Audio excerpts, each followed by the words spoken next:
What if I told you that a simple motorcycle could spark a global trade war, that a Harley or an Indian bike might now be more than just a weekend ride, but a pawn in a massive geopolitical game? This isn't just about tariffs or taxes, it's about people, riders, workers, and whole communities being shaken by decisions made in boardrooms and political chambers. Right now, the US and Canada are locked in a high-stakes economic face-off. Factories are stalling, prices are rising, and the very identity of American motorcycling is under threat. So how did we get here? In this video, we're counting down 7 critical moments that led us to the edge of this two-wheeled trade war, from the shop floors of Pennsylvania to the halls of power in Ottawa. And trust us, number 1 will blow your mind. This is more than just motorcycles. This is a clash of economies, egos, and futures. Buckle up, subscribe, and let's dive in.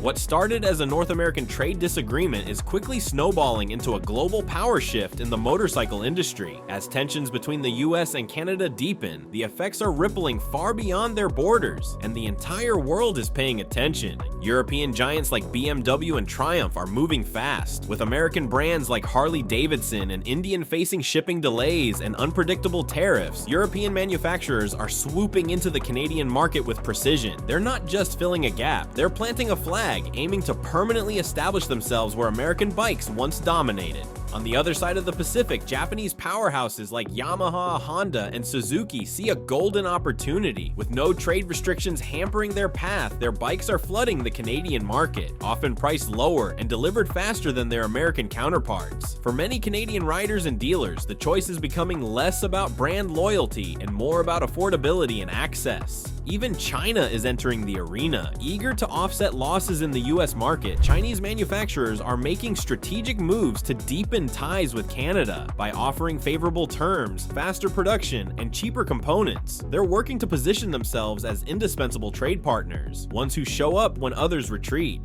The numbers speak volumes. In 2022, US motorcycle exports totaled 717 million, and Canada made up a full third of that. Every week of trade disruption hands more ground to international rivals. But it's not just about motorcycle sales. It's about trust, reliability, and reputation. For decades, America has been seen as a pillar of stability in global trade. Now, with factories slowing and prices spiking, that image is fading. Emerging economies are lining up, ready to supply parts, labor, and entire production chains at lower costs, further eroding US dominance. If this conflict continues unchecked, the American motorcycle industry may not just lose its grip on the Canadian market, it could lose its leadership position in the global arena. And once that happens, getting it back won't just be difficult, it might be impossible.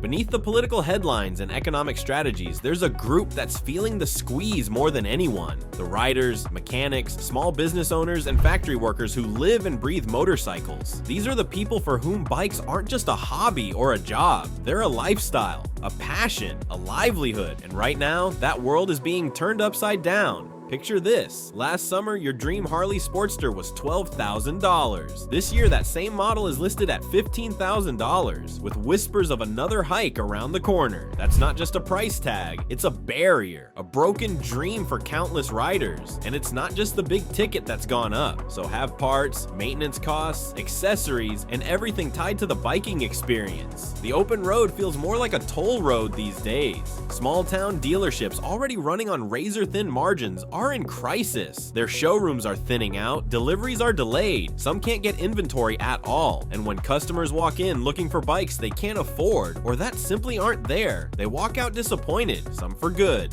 Then there's the factory floor. In cities like York, Pennsylvania, and Spirit Lake, Iowa, workers are clocking out early or skipping shifts altogether, uncertain if they'll even have a job next month. With fluctuating production schedules and materials becoming scarce, families are tightening their belts. Weekend rides are being traded for extra hours. Gas tanks stay empty, and so do fridges. The emotional toll is just as severe. For many, motorcycles represent freedom, identity, and escape. Now, those feelings are being replaced by anxiety, frustration, and helplessness. The joy of riding is being overshadowed by the stress of simply staying afloat. And here's the most sobering part. Even if a deal is made tomorrow, the damage doesn't disappear. Supply chains take years to rebuild. Trust between manufacturers, sellers, and buyers is slow to return. The financial wounds may heal, but the emotional ones linger. In garages, group rides, and lunch breaks across the country, a single question keeps surfacing.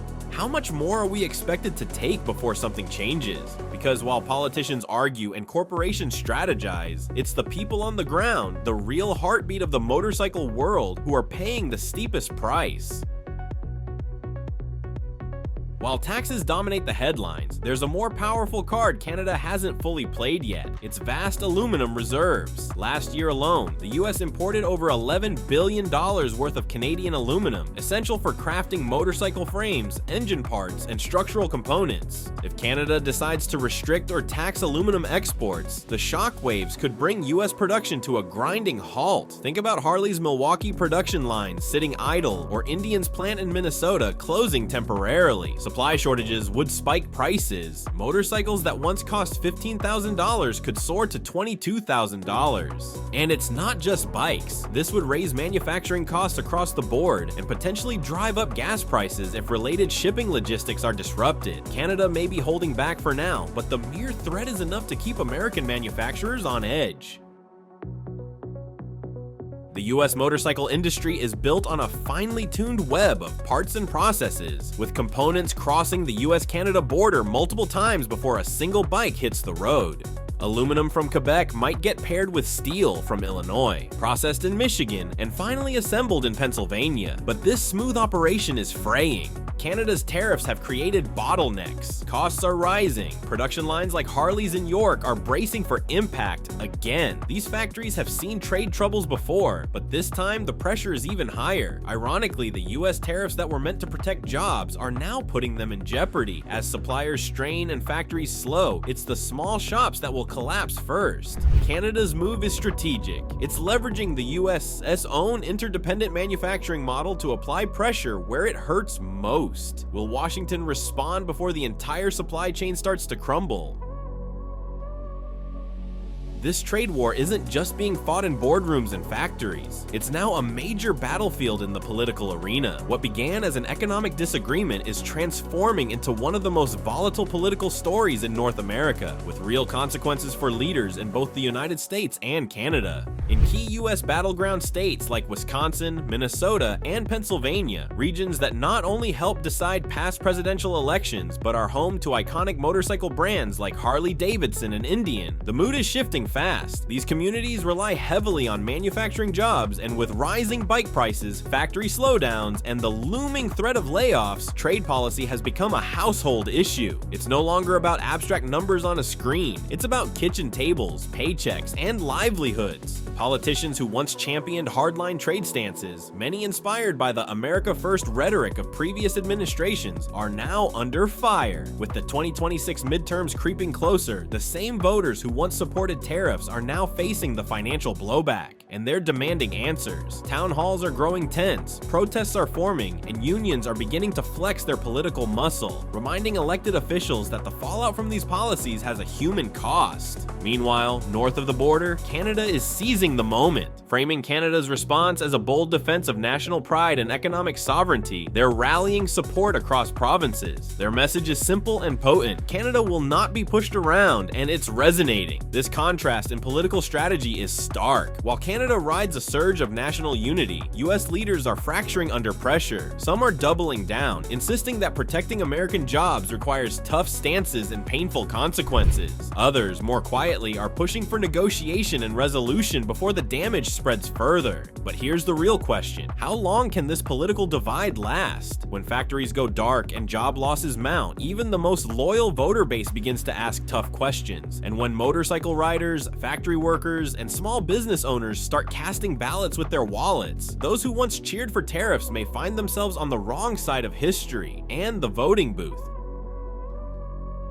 The legendary names of American motorcycling, Harley-Davidson and Indian, are staring down a financial storm. These brands aren't just icons, they're economic engines for states like Wisconsin and Minnesota. But with Canadian tariffs looming, the road ahead is anything but smooth. In 2022, exports to Canada topped $229 million for these companies. That revenue is now at risk. If bikes suddenly cost thousands more due to tariffs and material costs, demand could collapse, factories might scale back, jobs could vanish, and stock prices are already jittery. And then there's the aluminum, over $11 billion in value last year, feeding their production lines. If that supply dries up or becomes more expensive, it's not just a business issue anymore. It's a full-blown crisis that affects everyone from assembly line workers to the weekend road warrior.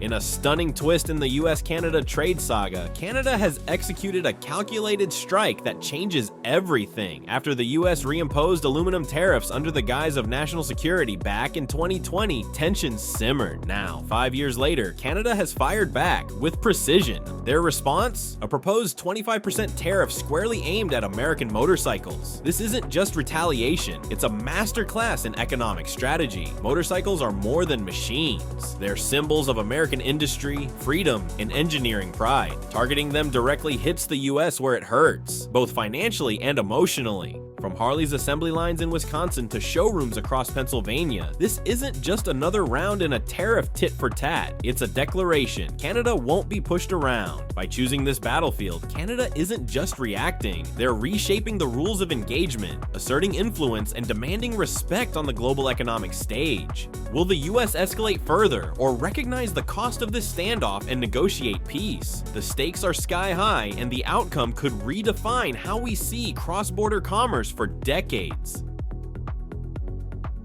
So here we are. What started as a quiet policy shift has turned into a full-blown trade standoff. One where motorcycles are no longer just symbols of freedom, but economic bargaining chips in a fight for power, influence, and pride. The future of the industry hangs in the balance. Factories, families, and entire communities could feel the aftershocks for years. Canada has made its move. Now the question is, how will the US respond? Will cooler heads prevail, or are we speeding toward a crash course with economic consequences that no one can walk away from? Drop your thoughts in the comments. We want to hear from riders, workers, and everyday viewers like you. Your voice matters. And if you found this story eye-opening, do us a favor, hit that like button, subscribe, and ring the bell so you don't miss the next twist in the wild world of motorcycles, markets, and modern mayhem.